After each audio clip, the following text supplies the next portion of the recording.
This conference will now be recorded.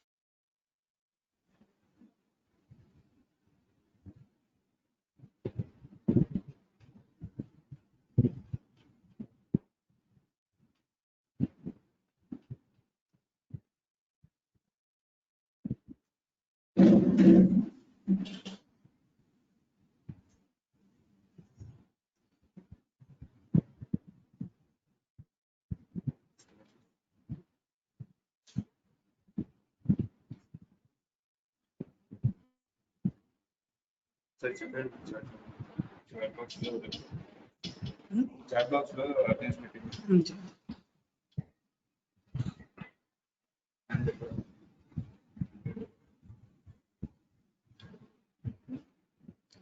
Good morning, everyone. Send your attendance via chat box. If your attendance is not there in the chat box, you'll be marked absent. Okay, don't forget to send it. And the topics for today, one is hyperaldosteronism. The second one is multiple endocrine neoplasia. Now coming to hyperaldosteronism.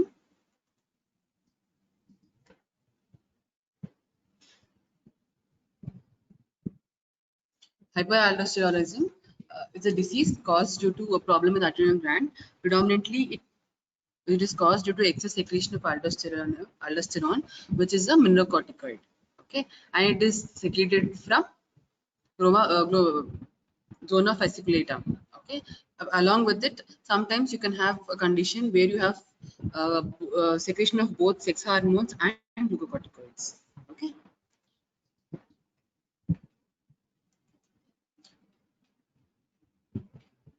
Hyperaldosteronism is a disease caused by excess production of normal adrenal hormones, that is aldosterone, by the adrenal gland.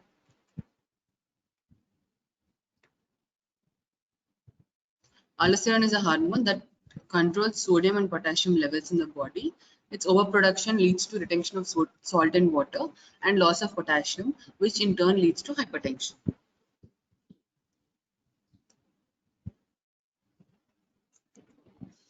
Who are the people who are at risk? Predominantly those who are in the between the age 30 to 50 years. Okay, and the prevalence increases with the age. Females are more likely to be affected than males. Africans Americans have a significant greater risk of fatality from the disease than other races. You can rarely see in children. In case if you see in children, it's mostly inherited, okay, or it is combined with other inherited group of disorders. Now coming to hyperaldosteronism per se, it can be primary or it can be secondary. In primary, primary hyperaldosteronism is called Conn's disease. It can be type 1 primary and type 2 primary. Now coming to primary hyperaldosteronism, that means any problem within the adrenal gland causing overproduction of aldosteronism is called hyperaldosteronism or Conn's disease. It can be because of benign tumor of the adrenal gland or bilateral adrenal hyperplasia, adrenal carcinoma. Okay, so three things. One is benign tumor of the adrenal gland, bilateral adrenal hyperplasia, and adrenal carcinoma. Okay, enlargement of an organ caused by increase in the reproductive rate of its cell is called hyperplasia. Okay, now coming to secondary causes. Secondary hyperaldosteronism is when the excess aldosterone is caused by something outside the adrenal gland and mimics the primary condition. So primary is if adrenal glands hypersecrete, it's called primary. Okay, secondary condition where aldosteronism is hypersecretion is caused by something which is present outside the adrenal gland. Now coming to some of the causes of secondary hyperaldosteronism. One is increased renin production, commonly caused by ingestion of OCPs and toxemia from pregnancy. Conditions like congestive cardiac failure, liver failure, kidney disease, cirrhosis, and dehydration. Certain medications like diuretics and hydrocortisone. Anything that decreases blood flow to the kidney, lowers blood pressure, or lowers sodium level, will cause increased secretion of renin, in turn secretes the aldosteronism. Okay, so basically what happens? Renin is an enzyme which is secreted by and stored in the kidney that stimulates aldosterone secretion, therefore raises the blood pressure. So predominantly the problem is in case of secondary hyperaldosteronism is anything which increases the renin production. What are the three stimuli? One is which reduce blood flow, reduce sodium levels, and reduce blood pressure. So this diagram what you see is renin, because of these stimuli, that is decreased blood pressure, dehydration and decreased sodium. It is secreted from the kidney, that is JSD, the extraglomerular cells of the kidney. Okay, which in this is responsible for conversion of angiotensinogen to angiotensin 1. Okay, angiotensin 1 is converted to angiotensin 2 with the help of angiotensin converting enzyme. Okay, and angiotensin converting enzyme is predominantly produced by the lungs. Now then angiotensin 2. Angiotensin 2 acts at the two receptors. Okay, one is angiotensin 2 receptor 1 and angiotensin 2 receptor 2. Okay, first thing causes vasoconstriction. The second receptor action will cause vasodilatation, and it is protective action. Okay, but first thing will cause vasoconstriction, which in turn increases the blood pressure. Okay, in turn reduces the blood pressure. That is one. Second thing is angiotensin 2 will stimulus for production of aldosteronism. Aldosterone from the adrenal glands. Aldosterone will cause salt and water retention and loss of potassium. Okay, now coming to the symptoms, moderate hypertension you can be seen. Most individuals have no specific symptoms, but they can present with generalized symptoms like muscle weakness, fatigue, temporary paralysis because they'll have hypokalemia, cramping, okay, headaches, low potassium levels, tingling, and muscle spasms. Okay, so now we have to see few effect of the drugs on the renin levels and aldosteronism levels. Okay, coming to predominantly, first we will see which the net effect which will decrease your renin or decrease your aldosteronism. Okay, coming to ACE inhibitors and angiotensin receptor blockers. Okay, these three will increase your renin. Okay, secretion, but they'll inhibit your aldosteronism production. So the net effect on something called aldosterone renin ratio is decreased. Okay, but beta blockers and alpha blockers and calcium blockers have neutral effect. Diuretics have a neutral or decreased effect. But coming to beta blockers will cause decreased renin production, increased aldosterone production. So the net effect is increased. So just remember, beta blockers will increase your the ratio, that is aldosterone renin ratio. Okay, ACE inhibitors and ARBs will decrease. Your calcium channel blockers and your alpha blockers have effect.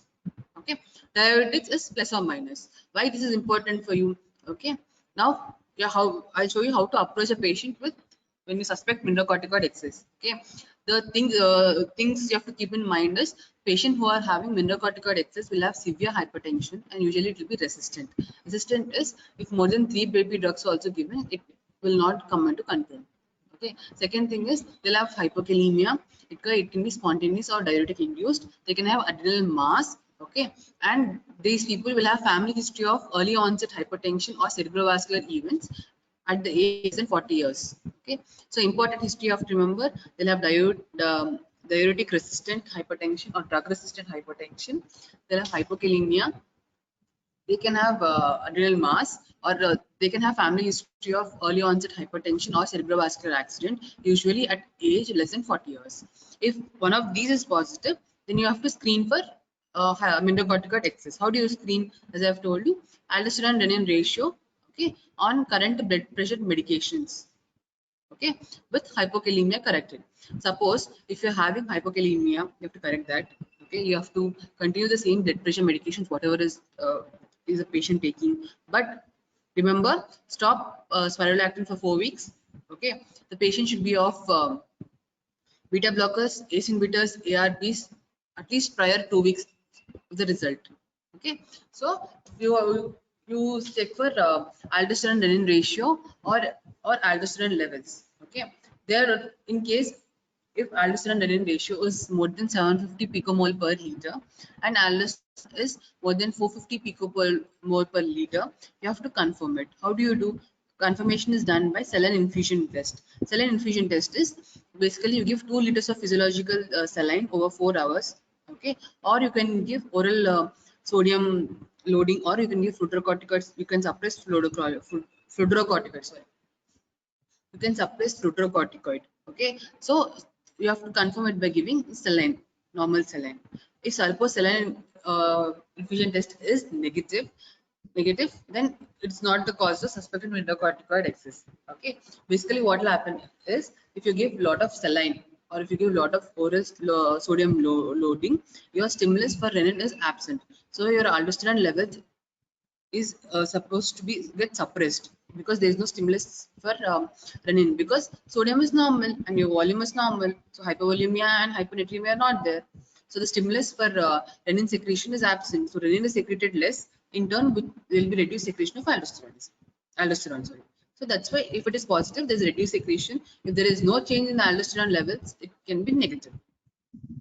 So in that case, you have to do CT adrenals. Why you have to do CT adrenals? As I have told you, the cause of mineralocorticoid excess can be either hyperplasia, or it can be adenoma, or it can be carcinoma. Okay, in those conditions, okay, you have to see whether there is unilateral adrenal mass or bilateral micronodular hyperplasia or normal adrenal morphology. Okay, if there is normal adrenal morphology, if you have you have to see for family history of any early onset hypertension, or this another condition called glucocorticoid removable aldosteronism. That means basically it's a condition normally in the adrenals. Renin will stimulate your aldosterone, okay, and your cortisol is stimulated by ACTH.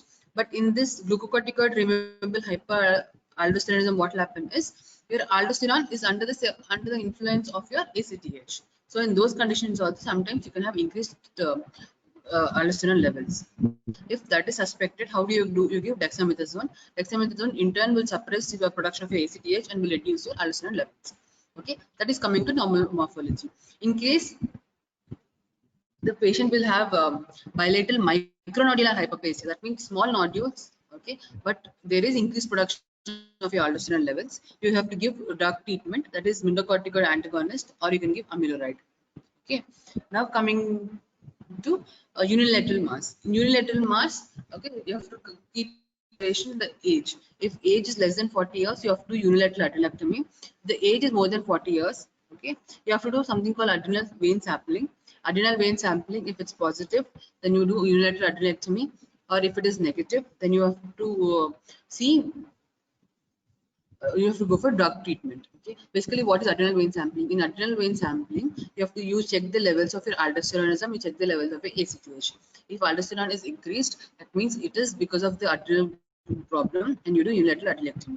Okay, if there is no problem with adrenals, then you have to give medical management. Okay, first thing is screening. Screening is your by aldosterone renin ratio. Confirmation is by your saline infusion test. Then to localize where is the problem, you do CT. Okay, in CT, three things you have to remember. One is unilateral mass, second is bilateral micronodular hyperplasia, third one is normal adrenal morphology. In case if it's normal, you have to see for family history, and you have to see whether if there's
In my concept.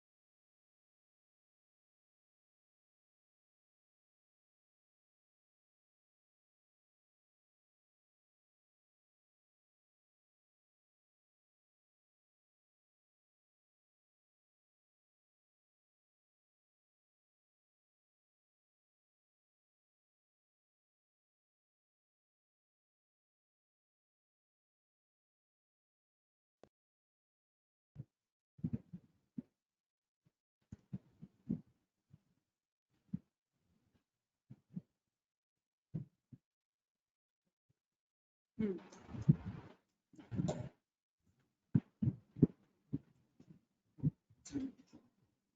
Hmm.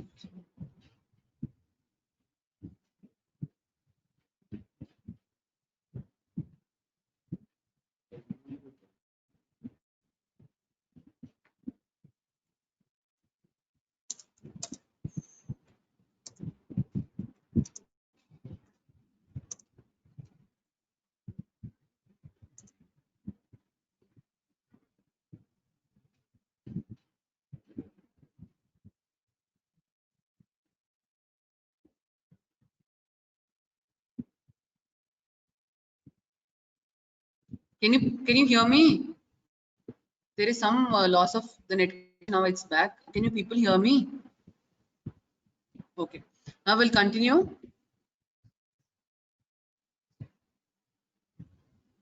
Okay. So now coming to a condition where your aldosterone renin ratio, if both are suppressed, then you have to see for 24 hours urine steroid profile. That is, you have to see for glucocorticoids and mineralocorticoids. In that, you can diagnose few conditions. One is your apparent mineralocorticoid excess. One is congenital adrenal hyperplasia. One is adrenal tumor related deoxycorticosterone excess. Is if all of these are negative, then it's called Rillel syndrome. Rillel syndrome is your ENaC mutation, that is sodium channel mutation, which usually occurs at the level of DCT or cortical collecting duct. Okay, now coming to secondary causes. Secondary causes, you have to treat the primary cause, secondary hyperaldosteronism. You have to treat the primary cause, there, which therefore will reduce the disease. Okay. Now this is regarding primary hyperaldosteronism. So primary, secondary. Primary is adrenal hyperplasia or benign tumor or adrenal carcinoma. Secondary is any cause which causes excess aldosteronism outside the adrenal gland. Okay. Now coming to the effect of antihypertensive on aldosterone renin ratio, it is reduced by reduced because of ACE inhibitors or ARBs. It is increased because of beta blockers. Okay, and alpha and calcium channel are neutral. As I told you, approach in case of unilateral less than 40 surgery, more than 40 you do adrenal vein sampling. If it's positive, surgery. If it's negative, drug treatment. Okay. In case of bilateral micronodal hyperplasia, drug treatment. Normal adrenal morphology, you see for something called glucocorticoid permeable aldosteronism. If it's present, then you have to give dexamethasone. Okay. If aldosterone renin ratio, if both are suppressed, then you give or you do 24 hours urinary steroid profile, which is responsible for diagnosis of apparent mineralocorticoid excess, congenital adrenal hyperplasia, adrenal tumor related deoxycorticosterone excess. If it is negative, it's called Liddell. This is regarding hyperaldosteronism. Our topic for today is your multiple endocrine neoplasia. Okay.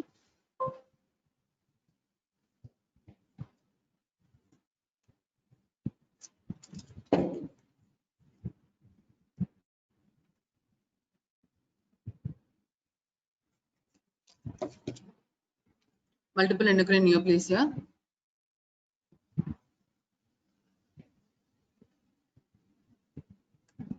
Basically, multiple endocrine neoplasia syndrome consists of two categories. It can be one or it can be two. There's something called 4 also nowadays, and MEN2 has been subcategorized into 2A, 2B, and medullary thyroid carcinoma only.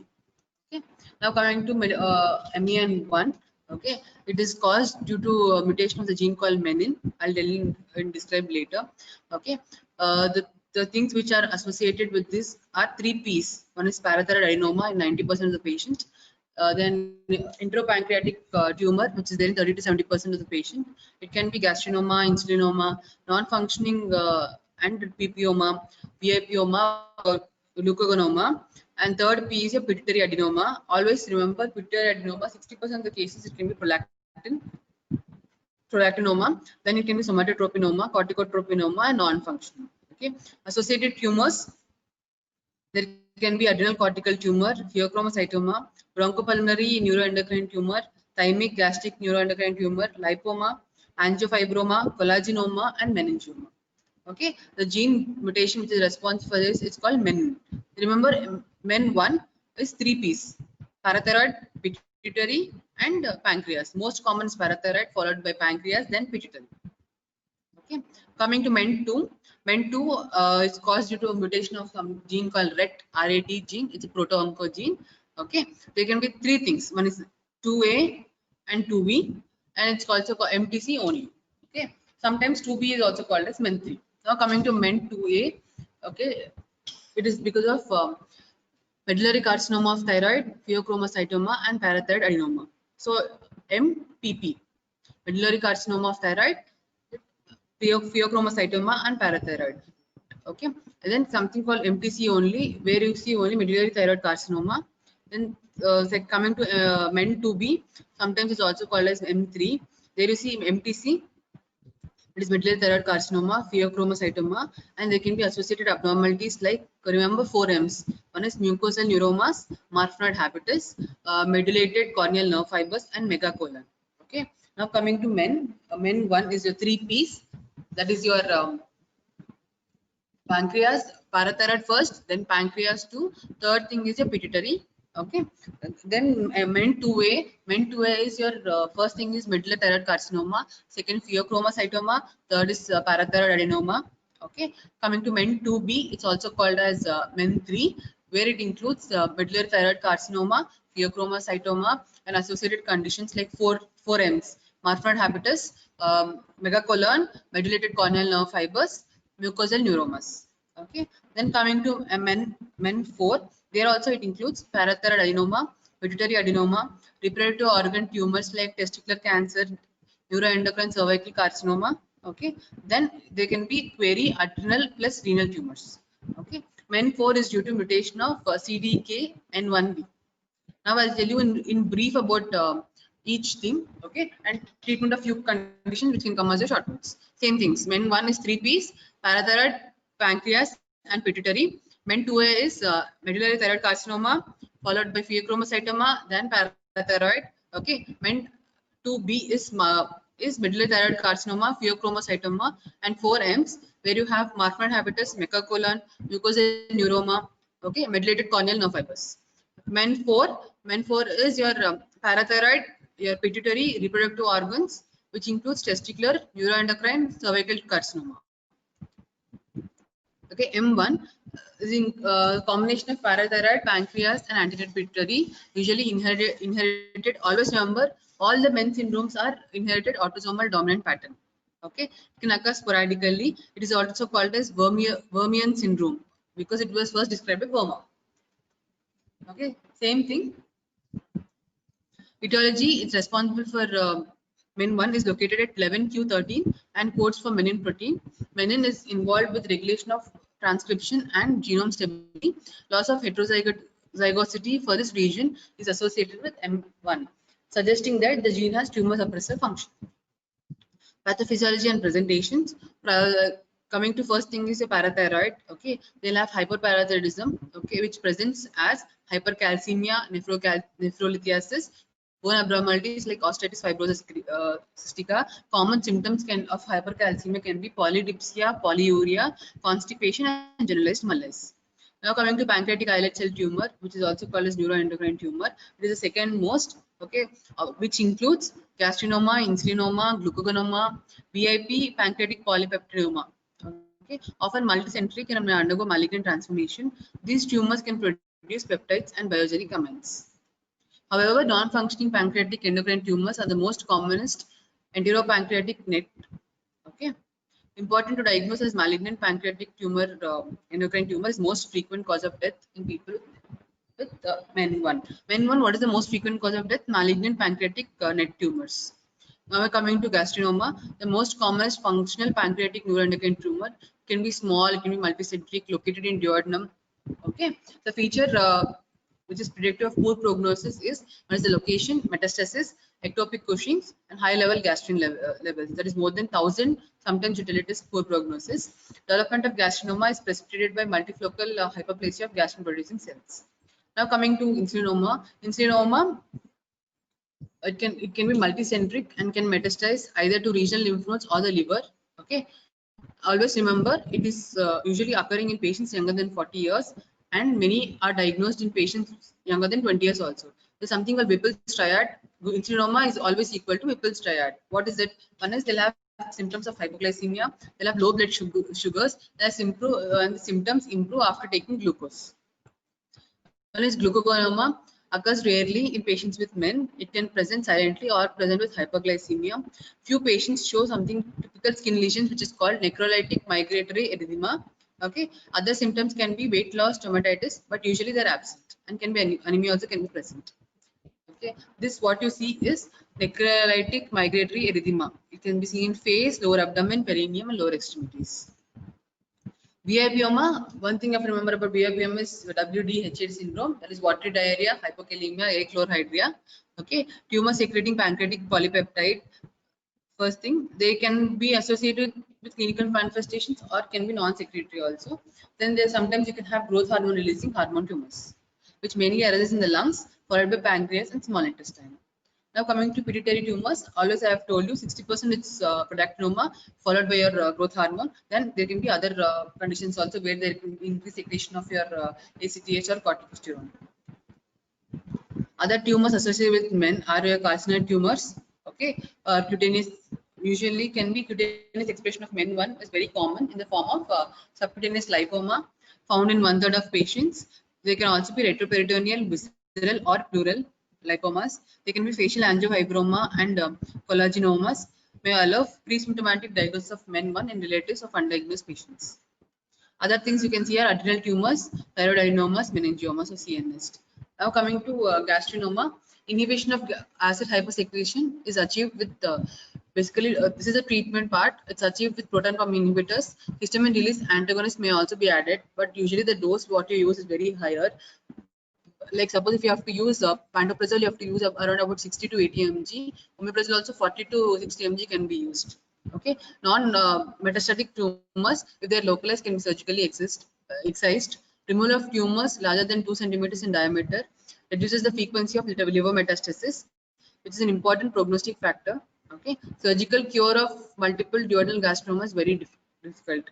Okay, other approaches which can be given are, in case of metastasis, you can give chemotherapeutic agents or hormonal therapy with somatostatin analogs. Okay, now coming to insulinoma treatment, basically surgical removal of the tumor. If the tumor is not removable, then you give diazoxide or octreotide. Okay, chemotherapeutic agents or hepatic artery embolization has been used to treat metastatic disease. Some authors recommend subtotal pancreatectomy in patients with multiple tumors or when tumor is not localized. Okay, coming to glucagonoma, surgical excision of the tumor. If not, then you can give octreotide. If not, then you can give chemotherapy or hepatic artery embolization. Then coming to VIPoma, in VIPoma, somatostatin analogs controls 80% of the symptoms. Okay, and in most of the patients, surgical cure can be attempted. Coming to MEN2, it's called Sipley syndrome because it was first described in Sipley's. Okay, MEN2A, 2B, and MTC only. MEN2A, as I've told you, medullary thyroid carcinoma. Okay, parathyroid hyperplasia. Okay, then again you can have pheochromocytoma. That is MEN2A. Along with that, you can have some other features, okay, which is not necessary for you people. Now coming to MEN2B, there you can have medullary thyroid carcinoma, pheochromocytoma, and 4Ms. 4Ms, what I've told you, are mucosal neuroma, okay, megacolon, then mutilated coronary fibers, okay, and lipomas. Now coming to etiology, it is usually caused due to mutation of RET gene, which is proto-oncogene gene. It is localized in 10q 11.2 chromosome, inherited as autosomal dominant pattern. Okay, so medullary thyroid carcinoma is usually presented in all the patients. It can be bilateral, multicentric. Okay, then pheochromocytoma, it's present in 50%. It is usually bilateral and 60 to 80% compared to 10% of patient with sporadic pheochromocytoma. Okay, then coming to parathyroid hyperplasia, it is present nearly in almost half the patients but can remain clinically silent. Okay, other things which you can see are can be as a result of your pheochromocytoma, can be a result of your medullary thyroid carcinoma and other things. Okay, so you can have hypertension, you can have diarrhea, you can have pruritics and skin lesions, which sometimes it's called as cutaneous lichen amyloidosis in men to patients. They manifest as multiple pruritic hyperpigmented lichenoid papules in the scapular area of the back. Here you can't see properly, but you can see some raised lesions. Okay, that is called amyloidosis. Marfanoid habitus, which includes hyoid palate, pectus excavatum, bilateral pes cavus, and scoliosis. You can see neuromas of the eyelid, conjunctiva, nasal, laryngeal mucosa, tongue, lips are very frequent. Okay, here you can see enlarged lip. This is Marfanoid habitus. This is neuromas. You can see here.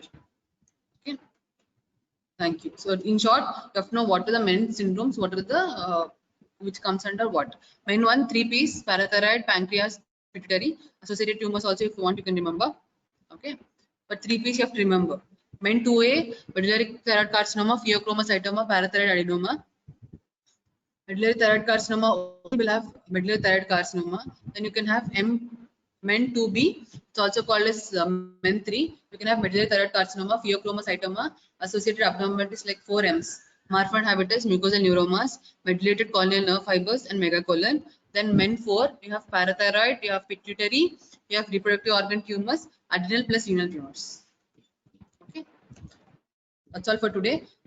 With this, almost adrenals is over. The next we'll start with parathyroid glands. So I think 2 to 3 classes where I'll teach you about hyperparathyroidism and hypoparathyroidism.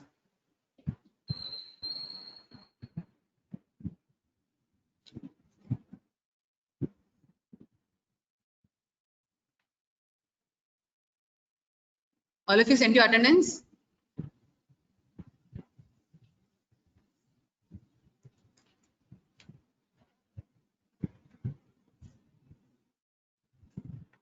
Anyone yet to send attendance?